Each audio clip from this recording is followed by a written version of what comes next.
Muito bem, então sejam todos bem-vindos. Um bom dia ou uma boa tarde para todos vocês. O objetivo desses vídeos, né, e talvez do próprio canal, né, do canal aqui do professor Jean, é tentar expor algumas realidades, algumas coisas do que nós consideramos como parte da história ocidental, né? Então, assim, antes de entrar propriamente no conteúdo da nossa aula, eu acho que é necessário colocar aqui alguns princípios, né? Como se fosse uma espécie de base, né?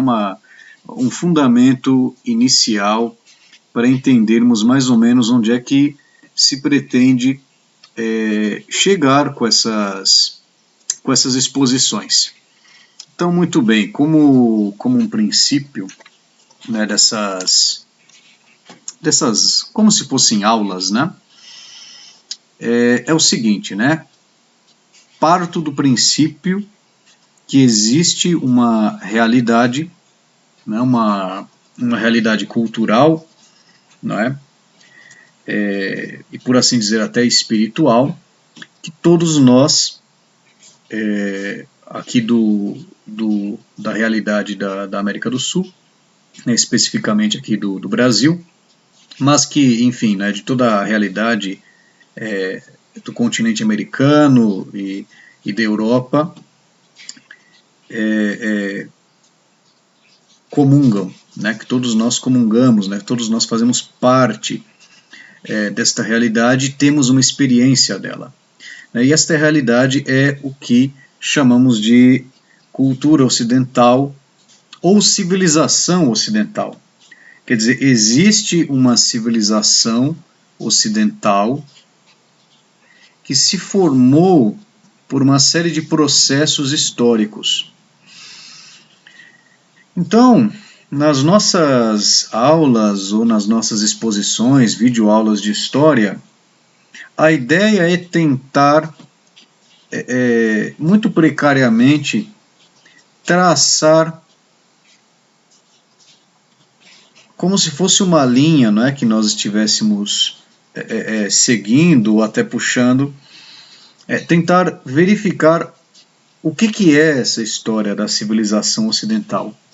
Quer dizer, alguns consideram que a história ocidental, na sua plenitude, quer dizer, a civilização do Ocidente, ela se consolida no período medieval, né, com a chamada síntese medieval, né, quando ocorre uma integração, uma síntese de elementos de origem histórica diversos, mas eles se integram naquele contexto, né?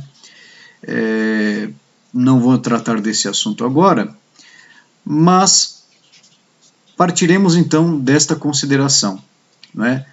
Há a civilização ocidental e ela decorre de um longo processo histórico, né, de um encontro, de uma integração de diferentes elementos. Poderíamos recuar muito, poderíamos falar de dados pré-históricos, poderíamos até procurar alguns elementos culturais ali nas civilizações antigas, egípcia, babilônica, etc. Mas aqui, tendo em vista esse princípio e os fins que eu gostaria de atingir, vamos começar pela Grécia, né, o chamado berço, né, da civilização europeia, né, e também chamada, né, de antiguidade clássica, né, junto com Roma. Quer dizer, o mundo grego é considerado, talvez, podemos considerá-lo como a primeira manifestação da civilização do Ocidente, né, seguido pela civilização romana e depois pela civilização medieval, né, quando o Ocidente ele toma uma nova feição, não é? Uma nova estruturação. Mas tudo isso nós veremos ao longo dos próximos vídeos, com mais detalhes. Talvez até possamos mais para frente entrar em algumas questões assim de natureza mais filosófica e até algumas discussões historiográficas. Aqui eu não vou ficar entrando em questões, em detalhes técnicos, acadêmicos, discussões historiográficas. Talvez futuramente grave aí discussões e diferentes perspectivas teóricas dos historiadores, mas eu vou tentar partir desses princípios, né, ou desse princípio. Né? Há uma civilização ocidental e a sua história começou a se desenhar a partir da civilização grega, né? Depois a civilização romana e entramos então no período medieval. Vamos entender o que é esse processo. Mas comecemos com os gregos, né? E vamos partir do início da história grega, quer dizer, antes de Atenas, antes de Esparta, antes das guerras médicas, como é que o mundo grego ele entra na história da antiguidade? Qual é o início, né? Um outro detalhe que eu gostaria de falar aqui, por hora, enquanto eu estiver falando do mundo grego, eu vou falar também de questões míticas, né?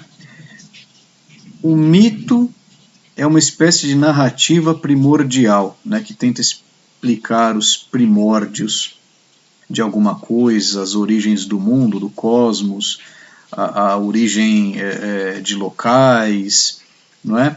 Então aqui eu vou sempre fazer uma espécie de paralelo entre alguns fatos históricos ou alguns poucos fatos históricos. Afinal, veja, muito do que nós sabemos na antiguidade, quer dizer, temos um conhecimento considerável, mas muita coisa também fica na esfera da lenda e do mito. É claro que a arqueologia fornece muitos dados, mas vamos tentar traçar assim uma espécie de relação, né, entre aspectos históricos e narrativas fabulosas, míticas, lendárias. Certo? Muito bem, então o nosso assunto começa com a civilização cretense, né, ou também chamada de civilização minoica, os minoicos ou cretenses. Né, precisamente aí que talvez comece a história da Grécia, que seja o ideal. Eu vou colocar aqui alguns slides e vou fazendo a exposição, algumas explicações gradualmente e vou mostrando algumas imagens para reforçar isso no nosso imaginário, né, esses conteúdos. Muito bem, vamos lá então.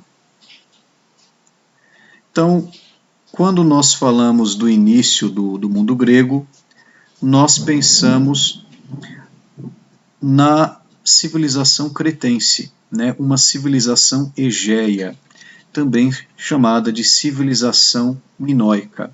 Né? Cabe lembrar que Creta, a civilização cretense e grega, depois, posteriormente, não é? Ela entra relativamente atrasada, não é? Se comparada com as outras grandes civilizações. Veja que a Europa ela faz parte do chamado Velho Mundo. Né? O Velho Mundo corresponde a 3 continentes, né? O continente asiático, ao continente africano e posteriormente ao continente europeu. Não é? Antes da civilização cretense, muito antes do surgimento da civilização grega, as primeiras civilizações, né, os primeiros focos civilizacionais surgiram próximos de grandes rios, não é? Então temos próximo do rio Nilo, a civilização egípcia, próximo do rio Tigre e Eufrates, a civilização mesopotâmica, também na península, né, indiana, temos a civilização indiana, não é adepta daquela religião hindu ou brahmani, né, o brahmanismo, e no Extremo Oriente a civilização chinesa. Então foram os principais focos civilizacionais, né? As civilizações mais antigas eram a civilização chinesa, civilização egípcia e a civilização da Mesopotâmia, da Suméria. Muito bem, a civilização cretense, ela entra na história, por assim dizer, não é? Com mais ou menos 1000 anos de atraso, né? O Egito Antigo aparece por volta de 3000 antes de Cristo, com o surgimento da escrita, claro, e a civilização cretense, ela começa a aparecer de maneira mais elaborada, mais nítida, a partir de 2000, né? 2000 antes de Cristo.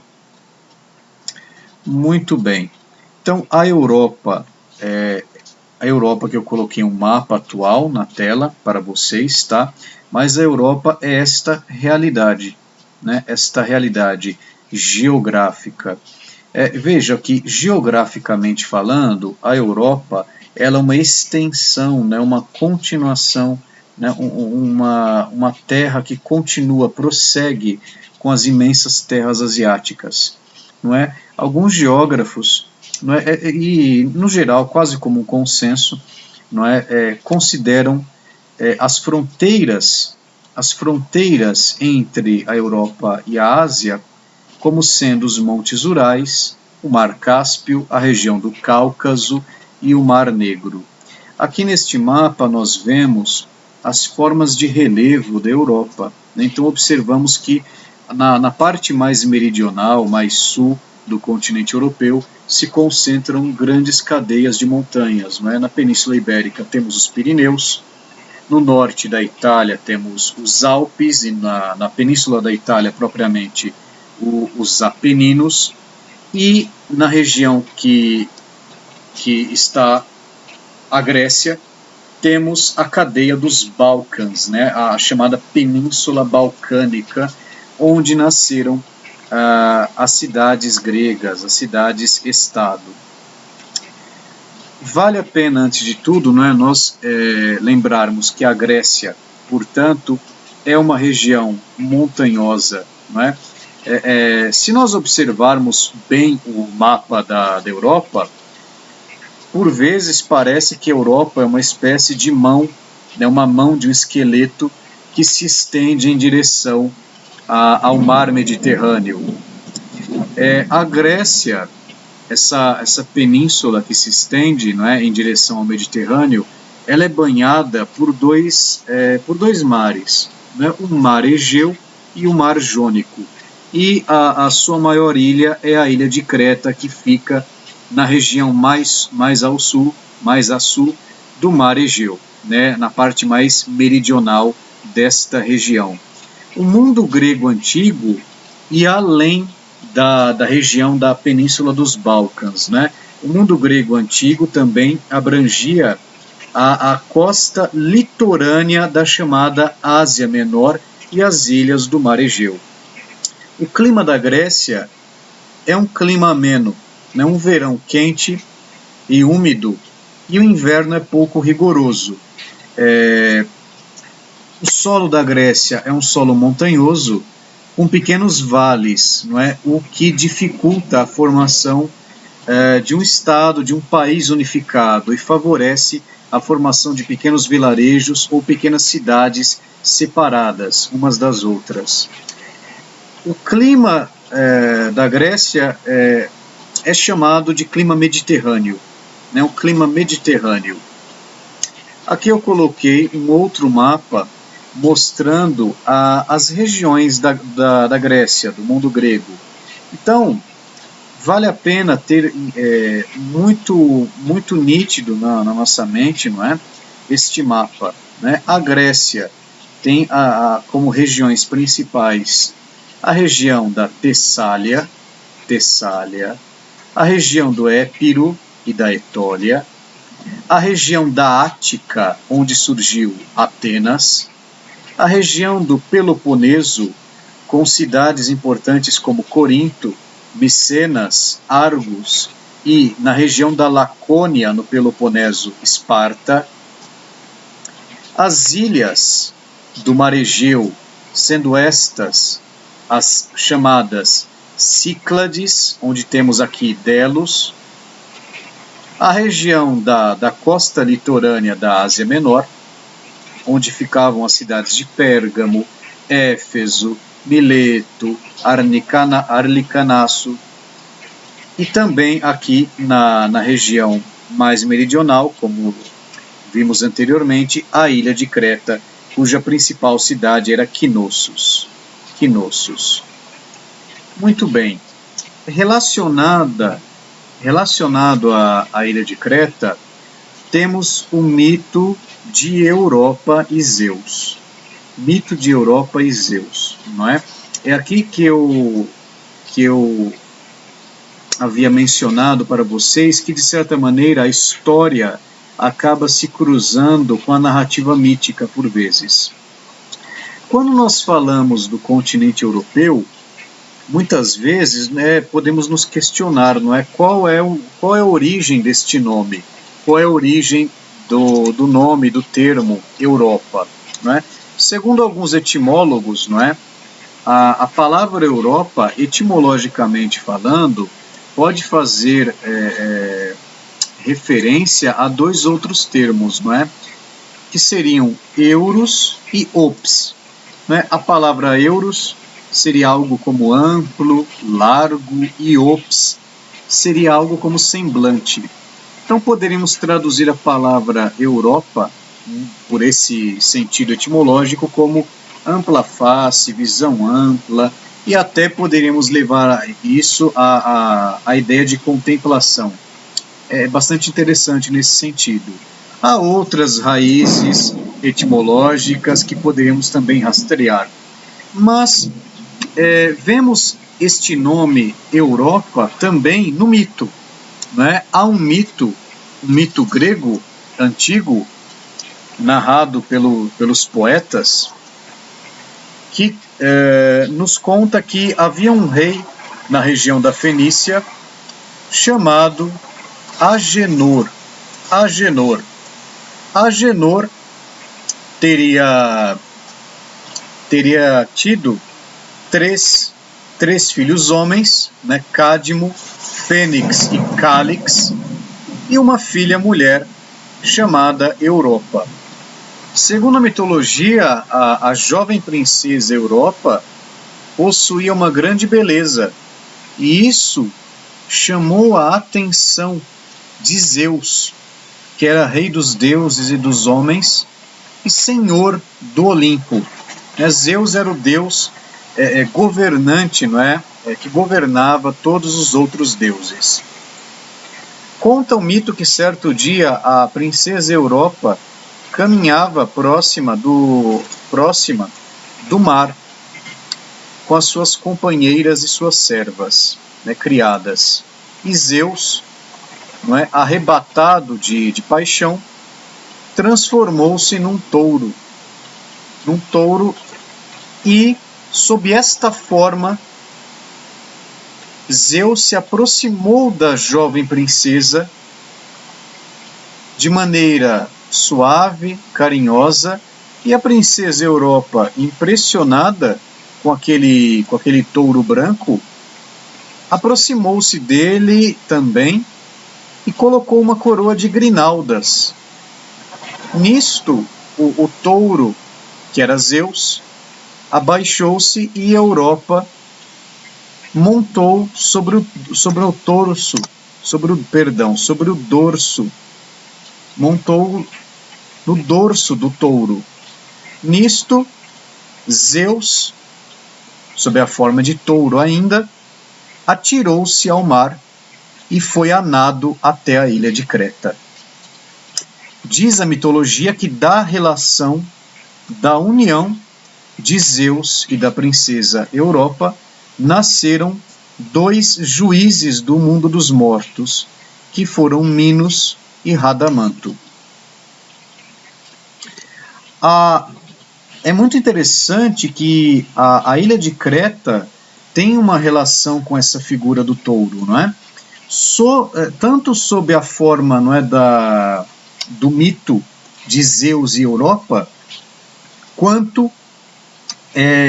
no que concerne ao mito do Minotauro, do rei Minos e do Minotauro.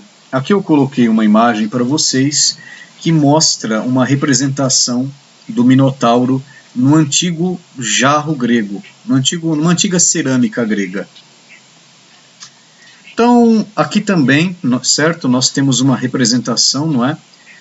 Uma representação que está no Museu de Atenas, é uma representação que está danificada, mas há muita, em boa medida, apesar dos danos que sofreu ao longo do tempo, se conservou a sua aparência, não é? Então aqui temos uma representação do Minotauro.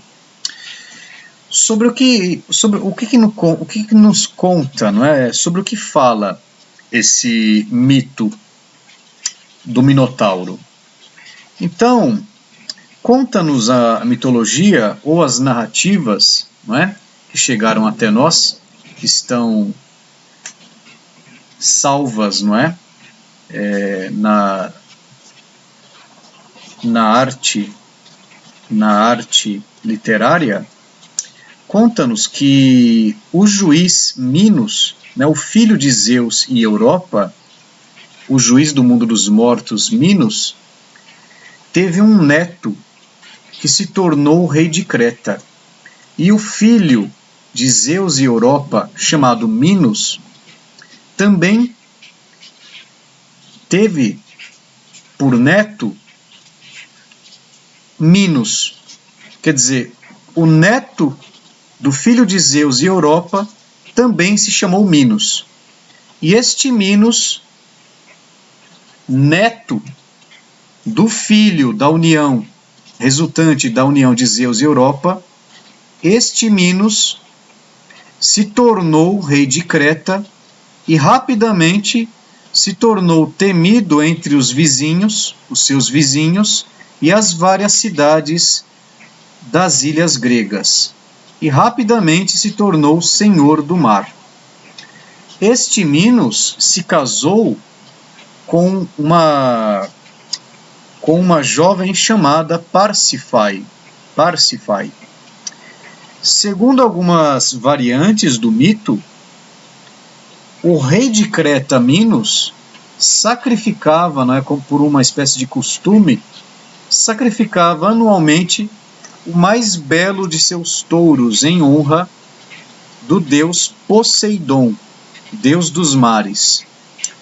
Porém, certa vez, o rei Minos, ele encontrou um touro tão bonito que desejou conservá-lo e acabou escondendo este touro do deus dos mares, não é? Deixando assim de sacrificar o melhor touro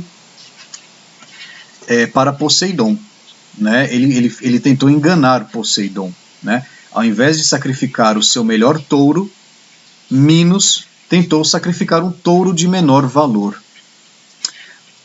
Poseidon, irmão de Zeus, deus dos mares, ofendido e irritado, fez com que Parsifai, a esposa de Minos,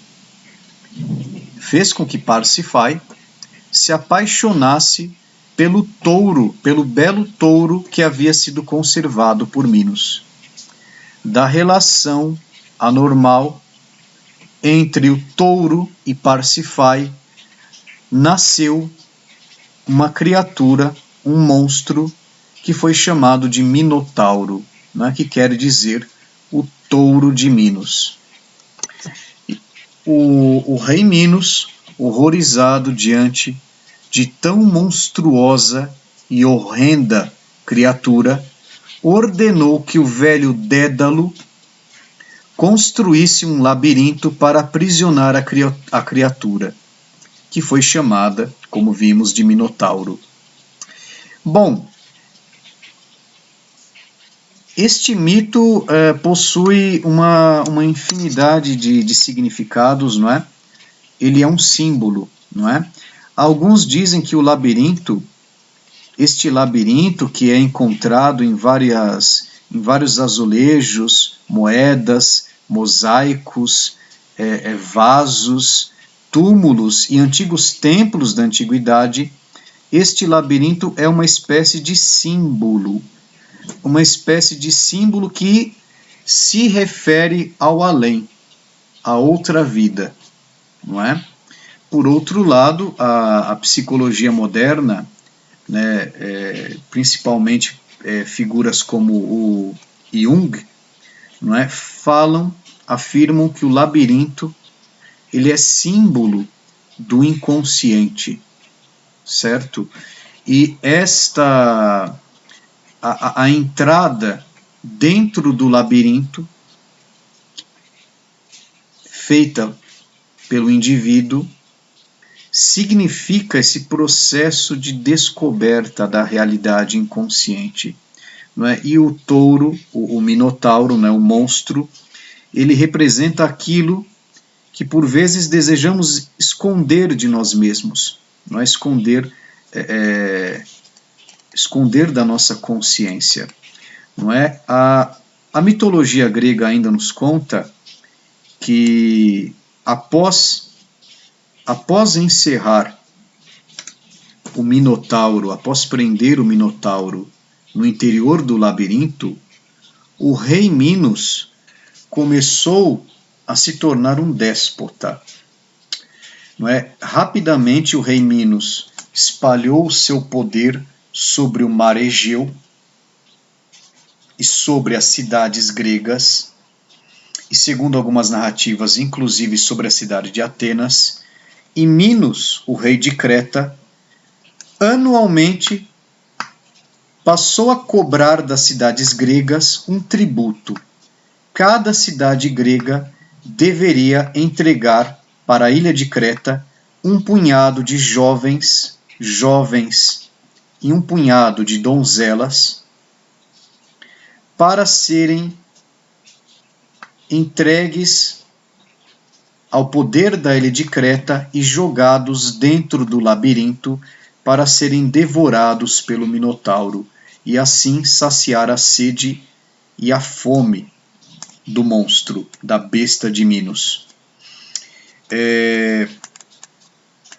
Porém, segundo o mito, Teseu, um herói ateniense, decidiu acabar com o despotismo da ilha de Creta e derrotar o Minotauro. Então Teseu saiu de Atenas e foi até Creta, e em Creta conheceu Ariadne, né, segundo as narrativas, filha do próprio rei Minos. Ariadne, apaixonada por Teseu, entregou para ele um novelo, né, um novelo de lã dourada, pelo qual Teseu poderia adentrar no labirinto, jogando a linha, deixando a linha cair no chão, para que depois ele pudesse achar a saída.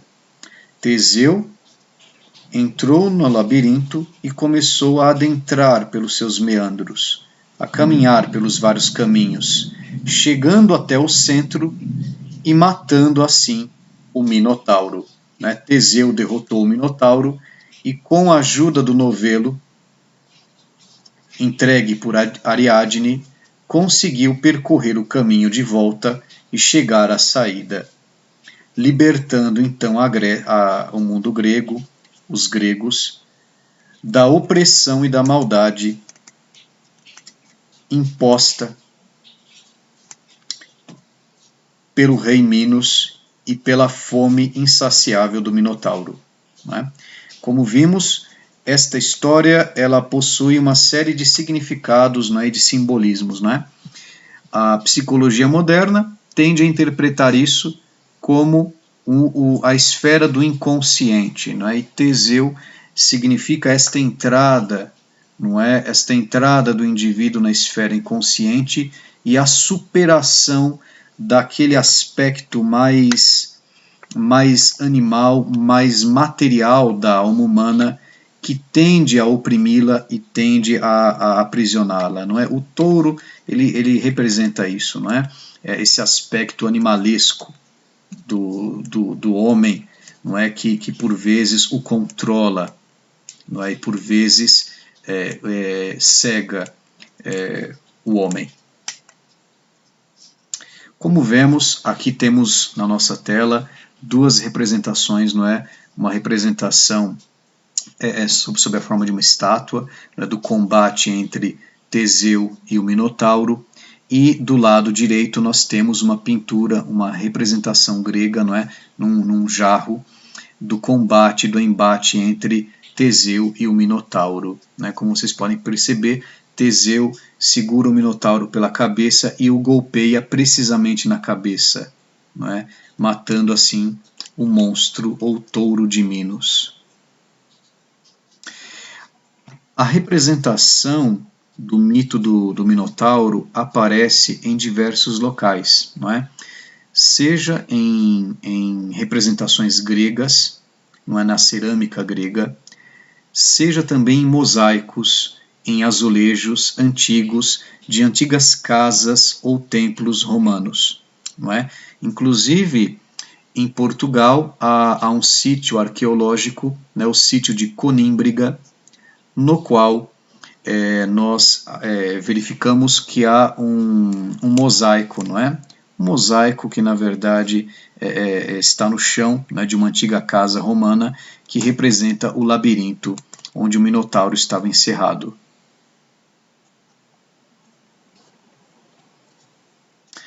Muito bem, o mito do Minotauro é algo muito presente na civilização cretense. Como vimos, esses mitos eles podem explicar muitas coisas, não é?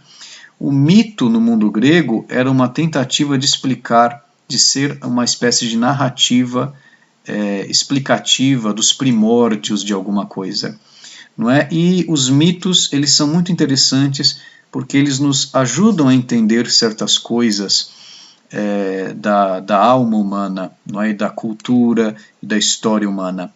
Não é? Aqui é interessante esse entrelaçamento do mito e da história, porque a própria existência do mito, da narrativa mítica, é algo histórico que deve ser levado em consideração. Sobre a ilha de Creta ainda, né, o que sabemos do ponto de vista arqueológico e histórico, não é, saindo agora da esfera do mito, não é, de certa maneira. Não é? A ilha de Creta ela é uma das maiores entre as ilhas do arquipélago grego. Não é? Ela foi o berço da primeira civilização egeia. Não é? A primeira civilização ou a primeira manifestação civilizacional do mundo grego ocorreu na ilha de Creta, né, uma civilização consideravelmente desenvolvida, elaborada, com um sistema artístico bastante bonito e bastante vivo. Sobre a ilha de Creta, do ponto de vista geográfico, Creta é uma ilha montanhosa, né, possui um relevo montanhoso, como o relevo grego de modo geral, não é? E entre as cadeias montanhosas e as colinas, há regiões de vale que favorecem a cultura, não é, a prática agrícola. Sob a forma de organização da ilha de Creta, o que os arqueólogos sabem? Bom, desde que um arqueólogo chamado Arthur Evans fez uma vasta pesquisa na ilha de Creta, o que se sabe é que houve de fato um rei ou uma dinastia de reis chamados de Minos. Por isso, a civilização cretense também foi chamada de civilização minoica. E, de fato, a civilização cretense exerceu um certo domínio, um certo poder marítimo e comercial. Este poder marítimo da civilização cretense foi chamado de talassocracia. Talassocracia. Talassocracia quer dizer domínio do mar. A principal cidade de Creta foi a cidade de Knossos. Aqui nós podemos observar a ilha de Creta, certo? É uma ilha que se estende, que se alonga, não é, no sentido leste-oeste, né? É uma ilha alongada neste sentido e tem um relevo bastante montanhoso. Aqui vocês podem observar um mapa do relevo, aqui na parte inferior, né, do canto do lado direito.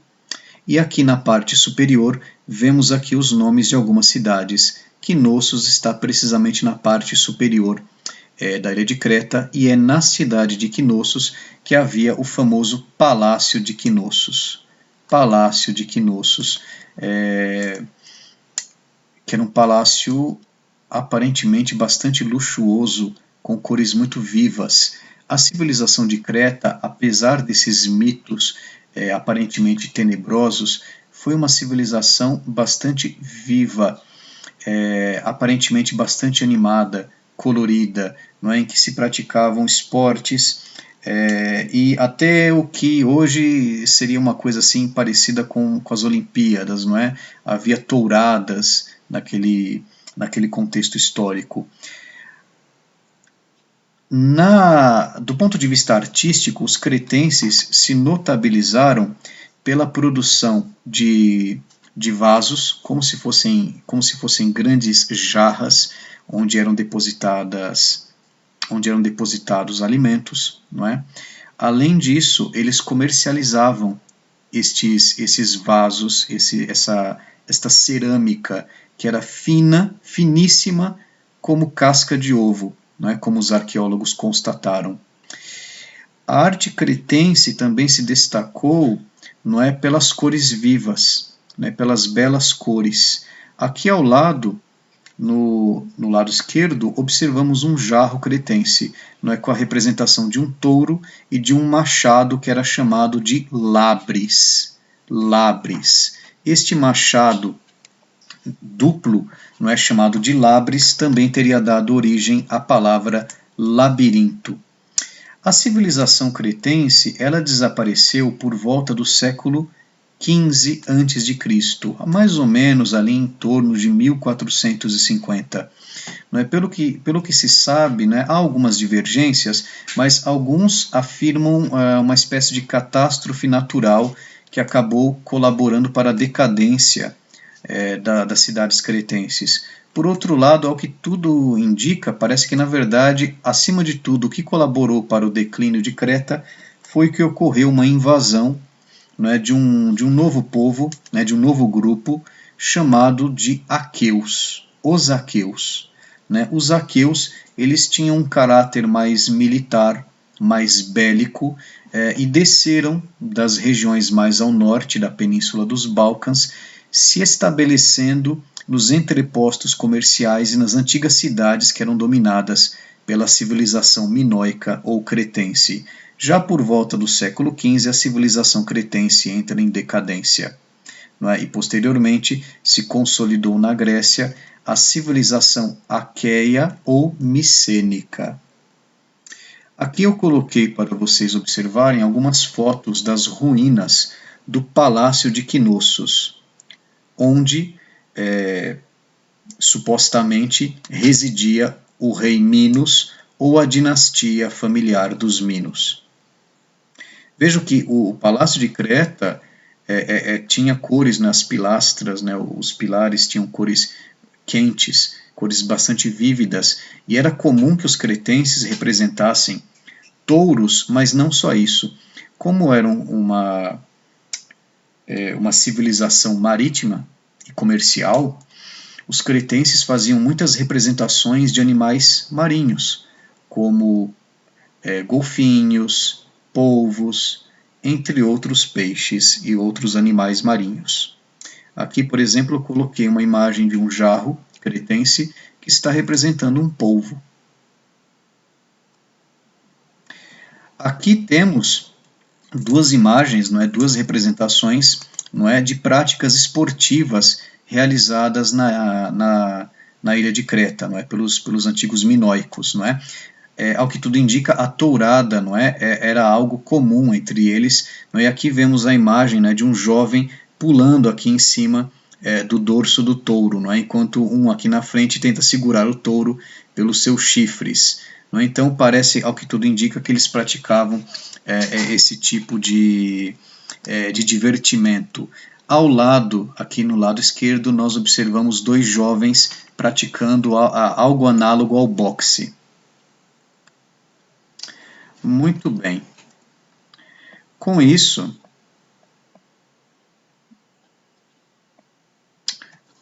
então, nós temos aí uma imagem já adequada desta primeira etapa da formação do mundo grego. Claro, veja, na verdade, a história da Grécia tem desenvolvimentos muito mais interessantes, muito mais complexos, não é? A civilização cretense, por assim dizer, é uma civilização quase que anterior e à parte propriamente à civilização grega, mas ela deixou reminiscências, não é? Ela deixou alguma tradição vaga na memória dos gregos, não é, que ainda chega a ser mencionada por Homero na Ilíada. A história da Grécia tem desenvolvimentos muito mais complexos, não é? E não podemos dizer que Atenas ou Esparta são herdeiras diretas dos cretenses, não é? Porque mesmo os espartanos, não é? Principalmente os espartanos, não é? Eles eram originários dos dórios. Nós veremos essas questões nas próximas aulas, não é? Mas aqui, como uma primeira etapa da história grega, nós temos esta civilização egeia, que foi a civilização minoica ou cretense, não é? Vejam a relação que esta civilização tem com os mitos antigos, não é? E a simbologia que ela nos legou. Bom, gente, eu espero que essa aula tenha sido produtiva, nessa videoaula. Eu espero que as informações tenham sido úteis e que ajudem nos estudos ou mesmo talvez até em exames, em provas, em que esse tipo de questão, esse assunto caia. Tá bem? Fiquem com Deus e teremos próximos vídeos aí. Até a próxima.